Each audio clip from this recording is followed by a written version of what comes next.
EPS 95 pension update 2025। केंद्र सरकार ने 2025 में ईपीएस 95 पेंशन योजना में बड़ा अपडेट जारी किया है, जिससे लाखों रिटायर कर्मचारियों को सीधा फायदा मिलेगा। अब सरकार ने न्यूनतम पेंशन राशि को बढ़ाकर 7,500 रुपये प्रति माह करने का फैसला किया है, जिससे वरिष्ठ नागरिकों को राहत मिलेगी।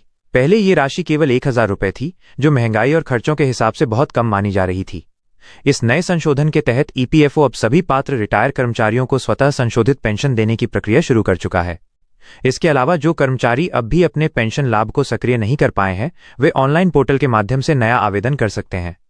यह कदम न केवल वृद्धजनों की आर्थिक सुरक्षा को सुनिश्चित करेगा, बल्कि उनके जीवन स्तर को भी सुधारने में अहम भूमिका निभाएगा। इस फैसले से लगभग 60 लाख पेंशन भोगियों को सीधा लाभ मिलने की उम्मीद है। ईपीएस 95 पेंशन 2025 के तहत बढ़ी हुई राशि का लाभ।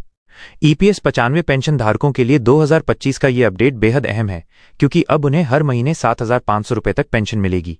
ये फैसला केंद्र सरकार ने कर्मचारियों के बढ़ते जीवन यापन खर्च को ध्यान में रखते हुए लिया है। इस योजना के तहत ईपीएफओ ने सुनिश्चित किया है कि जो सदस्य 58 वर्ष या उससे अधिक आयु के हैं और जिन्होंने कम से कम 10 साल की सेवा पूरी की है, उन्हें बढ़ी हुई पेंशन का लाभ स्वतः मिलेगा। ये बढ़ोतरी न केवल मौजूदा पेंशनर्स बल्कि नए रिटायर होने वाले कर्मचारियों पर भी लागू होगी।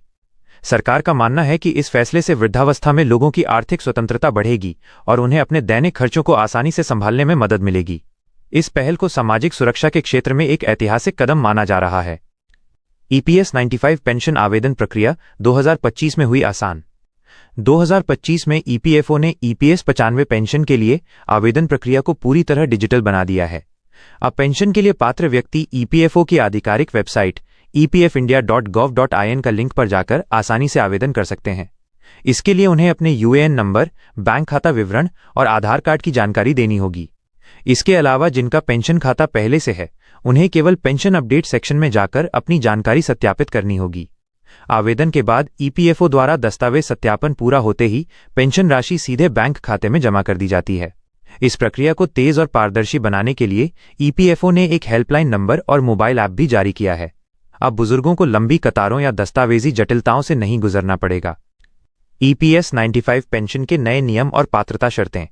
नए नियमों के तहत ईपीएस 95 योजना का लाभ वही व्यक्ति उठा सकता है जिसने कम से कम 10 वर्षों तक ईपीएफ में योगदान दिया हो। साथ ही उसकी उम्र रिटायरमेंट के समय 58 वर्ष या उससे अधिक होनी चाहिए। जिन लोगों ने जल्दी सेवानिवृत्ति ली है, 50 से 57 वर्ष की आयु में, उन्हें पेंशन में आंशिक कटौती के साथ भुगतान किया जाएगा। वहीं यदि किसी कर्मचारी की मृत्यु हो जाती है तो उसकी पत्नी या परिवार को फैमिली पेंशन का लाभ मिलेगा। सरकार ने यह भी स्पष्ट किया है कि नए रिटायर होने वाले कर्मचारियों को संशोधित दर पर पेंशन मिलेगी, जबकि पुराने पेंशनर्स को ऑटोमेटिक अपग्रेड मिलेगा। ये सभी बदलाव 1 अप्रैल 2025 से लागू हो चुके हैं। ईपीएस 95 पेंशन अपडेट 2025 का प्रभाव और भविष्य की योजना। ईपीएस 95 पेंशन में यह वृद्धि केंद्र सरकार के दीर्घकालिक सामाजिक सुरक्षा विजन का हिस्सा है। इससे न केवल बुजुर्गों की आर्थिक स्थिति मजबूत होगी, बल्कि ग्रामीण और शहरी दोनों क्षेत्रों में वृद्धजनों की निर्भरता कम होगी। विशेषज्ञों का मानना है कि 7,500 रुपये पेंशन सीमा आगे चलकर 10,000 रुपये तक भी बढ़ाई जा सकती है, यदि वित्त मंत्रालय की अगली समीक्षा में इसकी सिफारिश स्वीकार की जाती है।